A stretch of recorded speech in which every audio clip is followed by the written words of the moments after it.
Shërbimet gjithsej zën, ku përfshihet edhe turizmi, afërmendsh, zën 49.10% të ekonomisë. Ndërtimi zë 12.56% të ekonomisë me një zjerim prej 4.11%. Industria zë vetëm 10.08% të ekonomisë me një ngushtim, pra rënje me 3.72%. Bujësia zë 14.59% të ekonomisë me një rënje prej 2.50%. Kjo si në vëmendje edhe faktin që industria kontriboi negativisht gjatë 2025 me 0.41% minus dhe bujësia me 0.38% minus. Këtë fenomen kemi dhe në 3 mujorën e parë të 2026. Ekonomia u zgjerua me 3.71%, por jo me bazë të gjërë.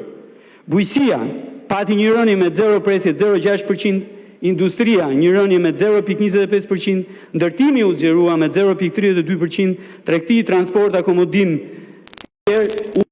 me 2.1%. Çfarë dua të them? Që banka do të bëjë detyrën e saj.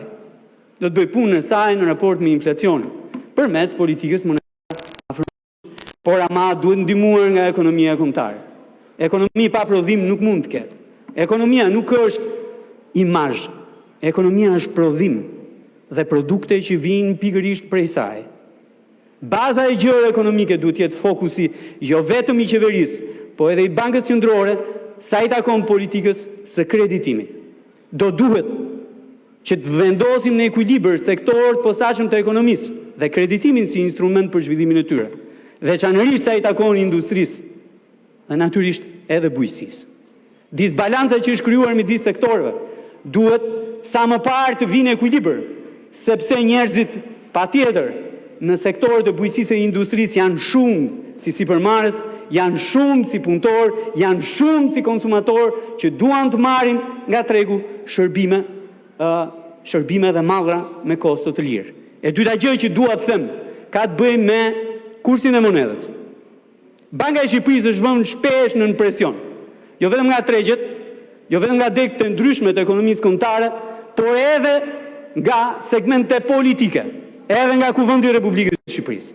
Shikoni që nga viti 1990 ne kemi pranuar kurs të lirë të monedhës kombëtare në këmbim me valutat e huaja. Natyrisht që është e lidhur ngushtë me modelin ekonomik që kemi zgjedhur, kapitalizmin, tregun e lirë dhe natyrisht transaksionet e lira në të. Kam dëgjuar shpesh që flitet për flukset e monedhës që hyjnë në territorin e Republikës së Shqipërisë.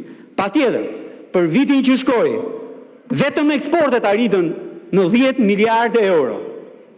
10 miliardë euro që janë hyrje në tregun shqiptar. Ndërto 5.7 miliardë euro ishte vetëm turizmi. Investimet e huaja direkte vjet shkuan në 1.6 miliardë euro dhe remitancat në 1.1 miliardë euro. Ndaj FMN thotë që kursi i këmbimit është ndikuar nga faktor thelbësor ekonomik dhe ndaj i kërkon Bankës Shqipërisë që të ruaj pikërisht kursin e lirë këmbimit monedhës dhe të ndërhyjë vetëm në rastet kur vren abuzim në treg. Pra, në këtë aspekt me bankën kemi vetëm një rekomandim dhe ai mund t'i shkojë bankës të forcojë luftën kundër dhe rregullat do e mos kundër pastrimit të parave në treg.